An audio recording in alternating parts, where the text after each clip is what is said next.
विद्यार्थ्यांमध्ये नव्याने निर्माण करण्याचे विज्ञान शिक्षक किंवा विज्ञान पाईक म्हणून आपण आज या ठिकाणी आलेलो आहे। आणि विज्ञान मेळावा हा म्हणजे केवळ एक शासनाचा प्रयोग नसून ज्या काही समाजातल्या समस्या आहेत या समस्यावरती उपाय शोधणारा एक सामाजिक विचार आहे आणि हा सामाजिक विचार घेऊन आपल्याला पुढे जायचे। म्हणून अखिल भारतीय विद्यार्थी विज्ञान मेळावा 2025 या ठिकाणी शासनाने आयोजन केलेलं आहे आणि यासाठी विषय दिलेला आहे आपल्याला क्वांटम युगाची सुरुवात, संभाव्यता आणि आव्हाने। Quantum age begins, potential and challenges. विद्यार्थ्यांनी सुद्धा हा प्रयोग करून पाहिलेला आहे आणि एक प्रकाशात ठेवली तर अंधाऱ्या खोलीतल्या कुंडीला प्रकाश मिळत नाही, परिणामी त्या झाडाची वाढ योग्य पद्धतीने होत नाही। पण त्याच ठिकाणी सूर्यप्रकाशात ठेवलेली कुंडी जी आहे तिला प्रकाश मिळाल्यामुळे त्या झाडाची वाढ चांगल्या पद्धतीने झालेली आपल्याला पाहायला मिळते। मग या झाडाची वाढ होण्यासाठी प्रकाशच का लागतो? मग या प्रकाश आणि प्रकाश संश्लेषण प्रक्रिया याचा नक्की काय संबंध आहे? म्हणजे प्रकाश संश्लेषण प्रक्रिया आणि प्रकाश या दोन गोष्टींचा झाडाच्या वाढीवरती परिणाम होतोय हा कार्यकारण भाव विद्यार्थ्याला समजण्यास मदत होईल। मग हेच तत्व फक्त त्याच दोन झाडांसाठी लागू पडतं का इतर झाडांना सुद्धा हे उपयोगी ठरू शकतं? याबाबतचा विचार आपण विद्यार्थ्यापर्यंत पोहोचवू शकतो आणि त्याचा कार्यकारण भाव जागृत प्रमाणामध्ये उष्णता भेटते। म्हणजे उष्णता वाढली की कपड्यामध्ये असणारे जे पाणी आहे या पाण्याचं बाष्पीभवन किंवा वाफ झालेले आपल्याला पाहायला मिळते। म्हणजे यातून आपण विश्लेषणात्मक किंवा वैज्ञानिक दृष्टिकोनातून विचार केला तर आपण विद्यार्थ्यांना सांगू शकतो की उष्णतेचा परिणाम हा बाष्पीभवन प्रक्रियेवरती होत असतो। उष्णता कमी झाली की बाष्पीभवन कमी होतं, उष्णता वाढली की बाष्पीभवन वाढतं। अशा या विज्ञानातील संकल्पना आपल्याला विद्यार्थ्यांमध्ये रुजवायच्या या दृष्टिकोनातून या विज्ञान मेळाव्याचं आयोजन केलं गेलेलं आहे। त्याचबरोबर याशिवाय ॲपच्या माध्यमातून आपला जो रजिस्टर मोबाईल नंबर आहे किंवा आधार नंबर आहे तो टाकल्यानंतर आपल्या संदर्भाचे सगळे डिटेल्स या ठिकाणी आपल्याला प्राप्त होत होते। म्हणजे मित्रहो, जात, धर्म, भाषा ज्यासाठी आज लोक लढत आहेत या सर्व गोष्टी बाजूला ठेवल्या गेलेल्या होत्या आणि या तरुण पिढीनं किंवा वैज्ञानिकांनी राष्ट्रीय एकतेची भावना कशा स्वरूपाची असते आणि या गोष्टी गौण आहेत, आपण सर्वांनी एकमेकांसाठी झटलं पाहिजे, एकमेकांच्या विकासासाठी प्रयत्न केले पाहिजेत याचा उत्तम उदाहरण म्हणजे कोविडच्या कालावधीमध्ये या ठिकाणी आपल्या सर्व लोकांच्या मध्ये दिसलेली एकी आपल्याला पाहायला मिळते। म्हणजे या विज्ञानाचा उपयोग फक्त स्वतःसाठी न करता मानव कल्याणासाठी केला पाहिजे आणि कसा केला जाऊ शकतो याचा उत्तम उदाहरण म्हणजे कोविड-19 मध्ये आपण सर्वांनी मिळून केलेलं काम आपल्याला पाहायला मिळतं। आता आपला विषय क्वांटम युगाची सुरुवात। आता हे क्वांटम युग म्हणजे नक्की काय आहे? सुरुवातीच्या कालावधीमध्ये विषय वाचल्या मला पण प्रश्न पडला नक्की या क्वांटम युगाची सुरुवात म्हणजे यामध्ये नक्की काय करायचे आहे? तर क्वांटम युग म्हणजे काय तर अत्यल्प प्रमाणातील ऊर्जा पातळी। म्हणजे आपण जे काम करतो किंवा आतापर्यंत जे संशोधन होत होतं ते उच्च पातळीवरती होत असलेलं आपल्याला पाहायला मिळतं। याच्याऐवजी आपल्याला सूक्ष्म पातळीवरती जाण्याचं काम करायचंय किंवा विद्यार्थ्यांना सूक्ष्म पातळीवरती घेऊन जाण्याचं काम करायचंय। म्हणजे कुठलाही पदार्थ घेतला किंवा भौतिक अवस्था घेतली किंवा ऊर्जा घेतली तर त्यांच्या गुणधर्मामध्ये असणारे लहान लहान भाग जे आहेत, सूक्ष्म कण जे आहेत याचं मोजमाप करण्यासाठी क्वांटम तंत्रज्ञानाचा वापर केला जात असल्याचं पाहायला मिळतं। म्हणजे ऊर्जा ही सतत निर्माण होत नाही, एका ठराविक कालावधीमध्ये निर्माण होते। तो जो कालावधी आहे तो कालावधी म्हणजे क्वांटम कालावधी असलेला आपल्याला पाहायला मिळतो। त्याचबरोबर इलेक्ट्रॉन, फोटॉन यासारख्या कणांचे वर्तन समजून घेण्यासाठी या ठिकाणी क्वांटम युगाची आवश्यकता असलेली आपल्याला पाहायला मिळते। यामध्ये उदाहरण सांगायचं झालं तर प्रकाश आपण सहज बोलून जातो। हा प्रकाश किंवा अणूमध्ये असणारे इलेक्ट्रॉन याचा विचार केला तर इलेक्ट्रॉन सारखे जे कण आहेत त्यांना दोन प्रकारची स्वरूप आपल्याला पाहायला मिळतात। ते कधी तरंगाच्या स्वरूपात असतात तर कधी ते कणांच्या स्वरूपामध्ये असतात। मग हे जे स्वरूप आहेत ही स्वरूप आपल्याला या क्वांटम युगाच्या माध्यमातून अभ्यासायची आहेत. त्याचबरोबर क्वांटम फिजिक्स पासून ते क्वांटम कम्प्युटिंग पर्यंतचा प्रवास आपल्याला याच्या माध्यमातून करायचा आहे. म्हणजे एकाच वेळेस जसं आपण कुठलीही क्रिया करत असेल तर एका वेळेस एकच क्रिया करू शकतो किंवा एकच गोष्ट करू शकतो. त्यानंतर संगणक तंत्रज्ञान आलं. त्या तंत्रज्ञानाच्या माध्यमातून एकाच वेळेस आपण बऱ्याचशा गोष्टी किंवा बऱ्याचशा प्रोसेसेस एकाच डाटावरती करू लागलो. या क्वांटम युगामध्ये अतिशय वेगवान पद्धतीनं एकाच घटकावरती अनेक क्रिया आपल्याला करता येणार आहेत. यासाठी हे क्वांटम युग असलेलं आपल्याला पाहायला मिळतं.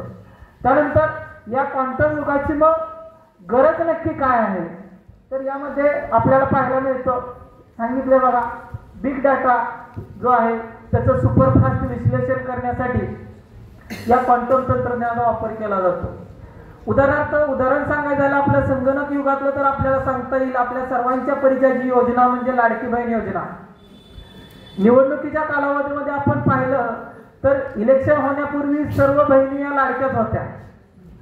परंतु जसजसं इलेक्शन होऊन पुढचा कालावधी जायला लागला तसे लाडक्या बहिणींची संख्या कमी व्हायला लागली. हे तंत्रज्ञान आपण वापरलं. यामध्ये जो काय डेटा आहे या डाटाचं विश्लेषण केलं आणि खरंच ज्यांना या योजनेची गरज आहे त्या गरजवंतापर्यंत काही प्रमाणात आपण आज या ठिकाणी पोहोचलेलं पाहायला मिळतो.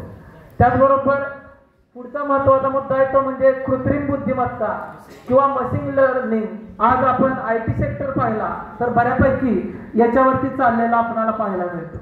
म्हणजे कुठलाही डेटा घेतला, मशीन लर्निंगचं काम आहे की जो काय डेटा आलेला आहे या डेटाचं जलद गतीने अनालिसिस करायचं किंवा विश्लेषण करण्याचं काम याच्या माध्यमातून होतं. आणि आपल्या स्कूल लेवलला सुद्धा बऱ्याचशा शाळांमध्ये आता बघा AI लॅब आलेले आहे. या AI तंत्रज्ञानाचा वापर या ठिकाणी शिक्षण क्षेत्रामध्ये सुद्धा होत असलेला आपल्याला पाहायला मिळतो.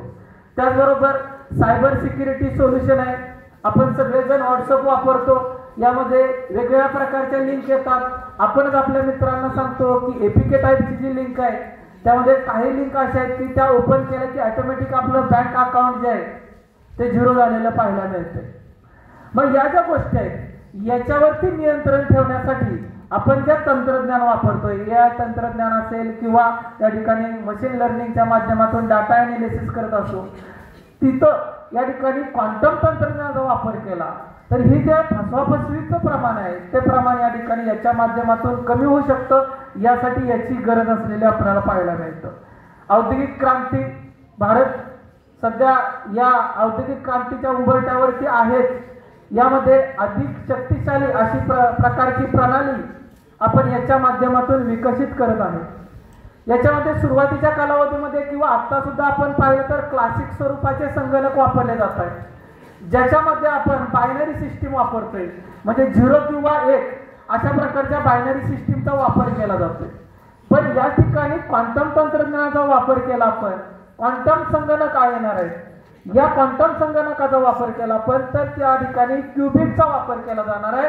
आणि या क्युबिटच्या माध्यमातून 0 आणि 1 बिट्स हे ऍट ए टाइम आपल्याला वापरता येणार आहे. इतकी जलद गतीची प्रक्रिया या क्वांटम तंत्रज्ञानाच्या माध्यमातून किंवा क्वांटम कम्प्युटिंगच्या माध्यमातून घडत असलेले आपल्याला पाहायला मिळते. त्याचबरोबर याच्या माध्यमातून वैद्यकीय क्षेत्रामध्ये सुद्धा मोठ्या प्रमाणामध्ये बदल झालेले आपल्याला पाहायला मिळतात. आपण पेशी रचना पाहतो, या पेशी रचनेचं अचूक मॉडेलिंग करण्याचं काम या क्वांटम तंत्रज्ञानाच्या माध्यमातून होत असलेलं आपल्याला पाहायला मिळतं. किंवा अनुवंशिक आजार जे आहेत या अनुवंशिक आजारावरती उपचार करण्यासाठी सुद्धा या क्वांटम तंत्रज्ञानाचा वापर केला जातो. त्याचबरोबर शैक्षणिक क्षेत्र असेल, औद्योगिक क्षेत्र असेल, उद्योग क्षेत्र असेल, या क्षेत्रामध्ये क्वांटम तंत्रज्ञानाचा वापर केला जातोय. म्हणून विद्यार्थ्यांसाठी क्वांटम तंत्रज्ञानावरती आधारित असा अभ्यासक्रम तयार करण्यात येत आहे. आज आपण रयत शिक्षण संस्थेमध्ये पाहिलं तर त्यांच्यामध्ये AI नावाचा नवीन विषय इन्क्लूड करण्यात आलेला आहे. म्हणजे या स्वामी शिक्षण संस्थेमध्ये सुद्धा हे केलेलं आहे. म्हणजे बऱ्याचशा शिक्षण संस्था किंवा छोट्या छोट्या संस्था सुद्धा या तंत्रज्ञानाचा आज विद्यार्थ्यांपर्यंत माहिती पोहोचवत आहेत. त्यामुळं अधिक गतिमान ह्या सर्व संशोधन प्रक्रिया ज्या आहेत त्या संशोधन प्रक्रिया होण्यास मदत होणार आहे.